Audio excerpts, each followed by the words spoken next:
फकीर की बद्दुआ से आया अल्लाह का अजाब।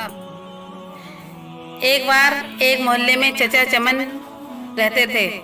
चचा चमन मोहल्ले के सबसे कंजूस आदमी थे। उनके घर कोई मेहमान चला जाए तो रस्मी गुफ्तगू के बाद पूछते हैं कि चाय तो नहीं पियेंगे ना, क्योंकि चाय बहुत नुकसानदेह है ना, शरबत थोड़ा गर्म है, चलेगा क्या? केक बिस्किट वाली दुकान तो अभी बंद पड़ी है, क्या करूं, समोसे वाला तो अभी तेल गर्म ही कर रहा है, काफी वक्त लगेगा, आप कहाँ इतनी देर बैठे रहेंगे।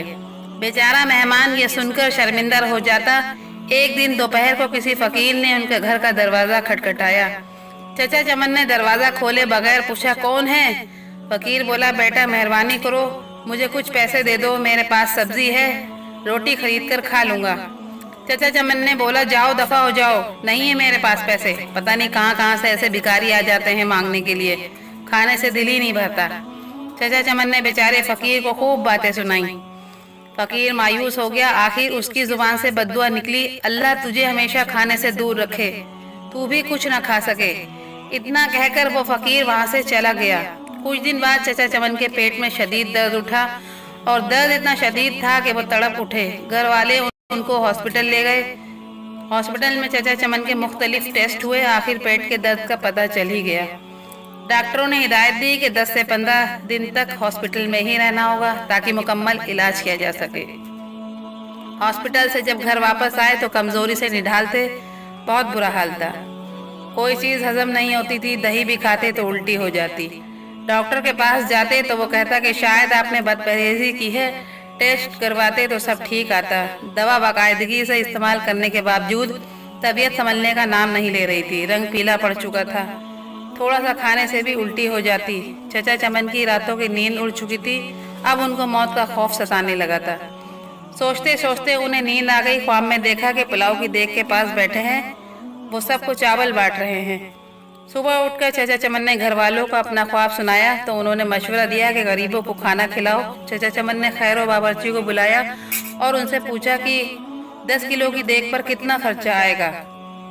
बावर्ची ने खर्चा बताया। चचा चमन 10 किलो की देग पर होने वाले खर्च को सुनकर बड़े परेशान हुए, लेकिन फिर सोचा कि शायद खैरात ज़कात करने से ठीक हो जाऊं। उन्होंने इतवार की एक दोपहर को ये मुश्किल मरहला तय कर ही लिया। मोहल्ले के नौजवानों की मदद से मोहल्लेदारों और गरीब लोगों को खाना खिलाया। चचा चमन अब काफ़ी पुरसुकून रहने लगे, लेकिन जब उस फकीर का ख्याल आता तो फिर वही मनहूस दर्द शुरू हो जाता। कई दिन ऐसा ही बीत गए। एक शाम को किसी फकीर की आवाज़ आई, अल्लाह के नाम पे दे दो बाबा। चचा चमन भाग कर गए तो देखा कि वही फकीर खड़ा था जिसने उन्हें बद्दुआ दी थी। चचा चमन उस फकीर का हाथ पकड़कर अपने घर के अंदर ले आए। फौरन ही उन्होंने अपने बड़े लड़के को होटल के कई किस्म के खाने लाने के लिए भेजा। कुछ ही देर में लड़का होटल से बहुत से खाने ले आया।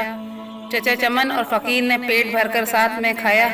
जाते वक्त फकीर बहुत खुश था। एक हफ्ता इलाज के बाद चचा चमन मुकम्मल तौर पर सेहतयाब हो चुके थे। तो नाजरीन, मोरल ऑफ द स्टोरी इसकी यह है कि हमें अल्लाह की किसी भी मखलूक का दिल नहीं दुखाना चाहिए, चाहे वो इंसान हो चाहे वो जानवर हो। जाने अनजाने हमसे ऐसी गलती होने की वजह से हमें दुनिया में ऐसी कई तरीके की परेशानियों का सामना करना पड़ सकता है। प्यारे दोस्तों, अगर आप लोगों को हमारी ये वीडियो पसंद आई हो और अगर आपको इस वीडियो से कुछ इल्म हासिल हुआ तो वीडियो को लाइक कीजिए, चैनल को सब्सक्राइब कीजिए और वीडियो को शेयर कीजिए।